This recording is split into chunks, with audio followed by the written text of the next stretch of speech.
ጊዜው በፈረንጆቹ ጁላይ 3 ቀን 2025 ነበር። የእግር ኳሱ ዓለም ሰው አንድ ዱብዳ የሆነ መርዶ ከማህበራዊ ሚዲያ ገጾች ላይ ሲዘዋወር የሰማው።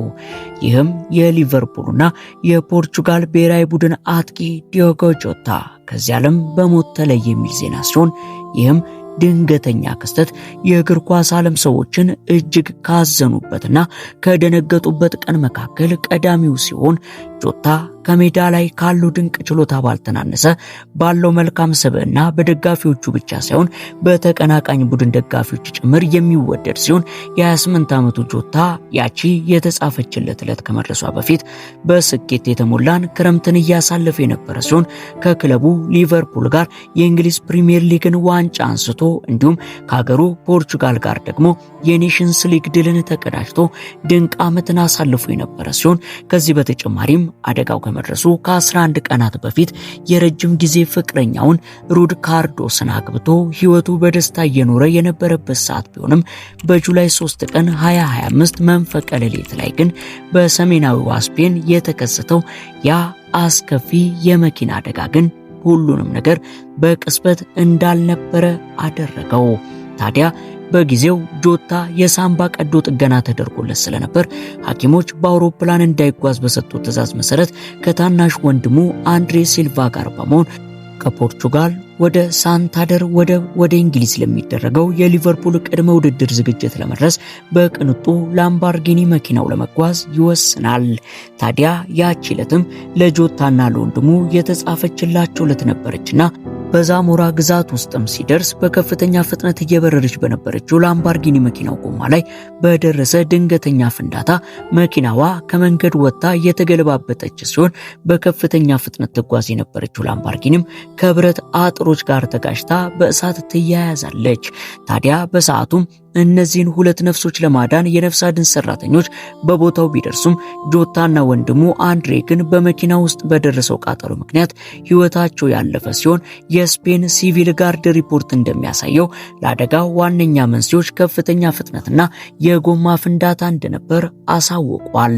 የጆታ ህልፈት በመላው ዓለም የሚገኙ የእግር ኳስ አፍቃሪዎችን ልብ የሰበረ ሲሆን ክለቡ ሊቨርፑልም የእርሱን 20 ቁጥር ማሊያ ዳግመኛ ማንም ሰው እንዳይለብሰው ሲል ለማስታወሻነት ያስቀረው ሲሆን በጆታ የቀብር ስነ ስርዓት ላይ በርከት ያሉ የእግር ኳሱ ዓለም ሰዎች በተገኙበት በክብር ተሸኝቷል።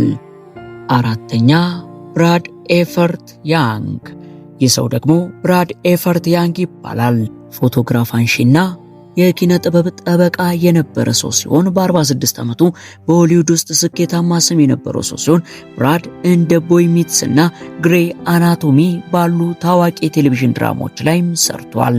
ከትወናው በተጨማሪ እንደ ኮከብ ፎቶግራፍ አንሺነቱ የሚታወቅ ሲሆን የእሱ ፎቶግራፎች በታዋቂ መጽሔቶች ላይ በተደጋጋሚ ታትመዋል። ታዲያ በሴፕቴምበር 15 ቀን 2025 ብራድ በካሊፎርኒያ አውራ ጎዳና ላይ ብቻውን እየነዳ ያለ በተሳሳተ አቅጣጫ ሲመጣ በነበረ መኪና የፊት ለፊት ግጭት የደረሰበት ሲሆን በሰዓቱ በትክክለኛ ፍጥነትና በመንገዱ ያሽከረከረ ቢሆንም ከፊት ለፊቱ የመጣው አሽከርካሪ በፈጠረው ስህተት ግን ሕይወቱ ሊቀጠፍ ችሏል። ይህ ድንገተኛ አደጋ ወዲያውኑ ሕይወቱን ያሳጣው ሲሆን የብራድ ሞት በሆሊውድ የጥበብ ማህበረሰብ ዘንድ ትልቅ ሐዘንን አስከትሎም ነበር። ባልደረቦቹ እሱን ደግ ተጫዋችና ለሌሎች ስኬት የሚተጋ ሰው ሲሉ የገለጹት ሲሆን ብራድ ለጥበብ የነበረው ፍቅርና ለሰዎች የነበረው ቅንነት ሁሌም ሲታወስ ይኖራል። ሶስተኛ ሶፊያ ሃችሰን። ይህች ሴት ደግሞ ሶፊያ ሃችሰን ትባላለች። በቢዝነሱ ዓለምና በሰብአዊ መብት ተሟጋችነቷ የምትታወቅ ብርቱ ወጣት የነበረች ሲሆን በተለይም ከካትሊን ጄነር ጋር ባላት የቅርብ ሙያዊና የግል ግንኙነት ትታወቃለች። ታዲያ በፈረንጆቹ ጁላይ 2 ቀን 2025 ነበር በካሊፎርኒያ ማሊቡ አቅራቢያ በሚገኝ ጠባብና ገደላማ መንገድ ላይ ስትጓዝ ነበር በሚያሳዝን ሁኔታ ሕይወቷ ያለፈው። በዕለቱ ሀገር ሰላም ብላ እየነዳች ሳለ ከሌላ መኪና ጋር ተጋጭታ ወደ 350 ጫማ ጥልቀት ያለው ገደል ውስጥ የገባች ሲሆን መኪናዋ ከመንገድ ወጥታ በገደል ውስጥ ስትወድቅ በደረሰባት ከፍተኛ የአካል ጉዳት ምክንያትም በሚያሳዝን ሁኔታ ወዲያውኑ ሕይወቷ ማለፉን የሕክምና ባለሙያዎች አረጋግጠዋል። የሎስ አንጀለስ ትራፊክ ፖሊስም እንዳስታወቀው ሶፊያ መኪናውን በከፍተኛ ፍጥነት እየነዳች ሌላ መኪና ለመቅደም ስትሞክር ነበር አደጋው የተከሰተው ያሉ ሲሆን ሶፊያ በ2025 በሞት ከተለዩን ታዋቂ ሰዎች መካከል አንዷ ስትሆን የቀብር ስነ ስርዓቷ በሎስ አንጀለስ በሚገኝ የካቶሊክ መቃብር በርካታ ታዋቂ ሰዎች ተገኝተው ሸኝተዋታል። ሁለተኛ አንጂ ስቶን የአር&ቢ እና የሶል ሙዚቃ ንግስት አንጂ ስቶን ለ4 አስርት ዓመታት በሙዚቃው ዓለም የነገሰች ታላቅ ድምጻዊት የነበረች ሲሆን በአር&ቢ በሶልና በሂፕሆፕ ሙዚቃ ውስጥ ፈርቀዳጅ ከሆኑ ሴቶች አንዷ ናት። ዘፈኖቿ በዓለም ዙሪያ ተወዳጅና በታሪክ የማይረሱ ሲሆኑ ከሙዚቃ በተጨማሪም በስኳር በሽታ ዙሪያ ግንዛቤን በመፍጠር የምትታወቅ የሰብአዊ መብት ተሟጋችም የነበረች ሴት ናት። ታዲያ በማርች 1 ቀን 2025 ካደረገችው የሙዚቃ ኮንሰርት መልስ ወደ አትላንታ በቫን መኪና እየተጓዘች እያለ አሰቃቂ አደጋ የደረሰባት ሲሆን መኪናው ተገልብጦ ከቆመ በኋላ አንድ ትልቅ የጭነት መኪና መጥቶ ስለገጫቸው በቦታው ሕይወቷ እንዲያልፍ የሆነ ሲሆን ሌሎች የባንድ አባላት የመትረፍ ዕድል ቢኖራቸውም የአንጂ ሞት ግን ለመላው የሙዚቃ ዓለም ትልቅ ድንጋጤን ፈጥሮ ነበር። የቀብር ስነ ስርዓቷ በብዙ ሺዎች የሚቆጠሩ አድናቂዎቿና ታዋቂ ሙዚቀኞች በተገኙበት በጆርጂያ ቢከናወንም ይሁን እንጂ ከአንጂ ሞት በኋላ በተለያዩ አካላት ላይ የክስ ሂደቶች ተጀምረዋል። ቤተሰቦቿ አንጂ መጀመሪያ መኪናው ሲገለበጥ በሕይወት እንደነበረችና የሞተችው የጭነት መኪናው መጥቶ ሲመታው መሆኑን በመግለጽ የመኪናውን አምራች ድርጅቶችንና አሽከርካሪዎችን ከሰዋል። የሷ ህልፈት የሙዚቃው ዓለም አንድ ትልቅ ድምጽ ያጣበት ክስተት ሲሆን ስራዎቿ ግን ለትውልድ ተሻጋሪ ሆነው ይኖራሉ። አንደኛ ሳም ጋርድነር።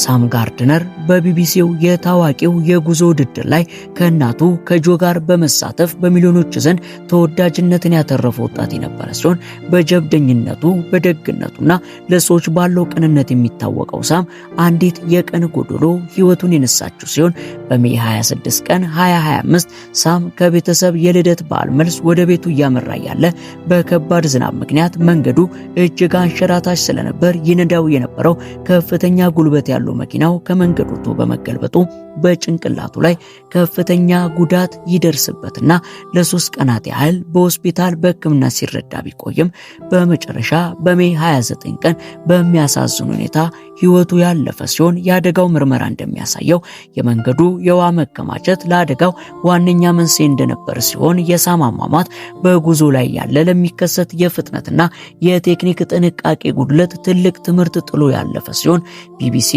ለሳም መታሰቢያ የሚሆን ልዩ ዝግጅት በማቅረብ ለተወዳጁ ወጣት የመጨረሻውን ክብር ሰጥቷል። ታዲያ ያለፈው የ2025 ዓመተ ምህረት እነዚህን 5 ታዋቂ ግለሰቦች በመንገድ አደጋ በመቀማቱ በታሪክ ተመዝግቦ የሚኖር መሪር ሐዘን ሲሆን ዲያጎ ጆታ፣ ሶፊያ ሃችንስ፣ ሳም ጋርድነር፣ ብራድ ኤፈርት ያንግና አንጂ ስቶን እያንዳንዳቸው በየተሰማሩበት ዘርፍ ትልቅ አሻራ ጥለው ያለፉ በመሆናቸው የእነሱ ሞት በመንገድ ደህንነት፣ በፍጥነት ቁጥጥርና በጥንቃቄ ዙሪያ ትልቅ ትምህርት ሰጥቶ ያለፈ ነበር።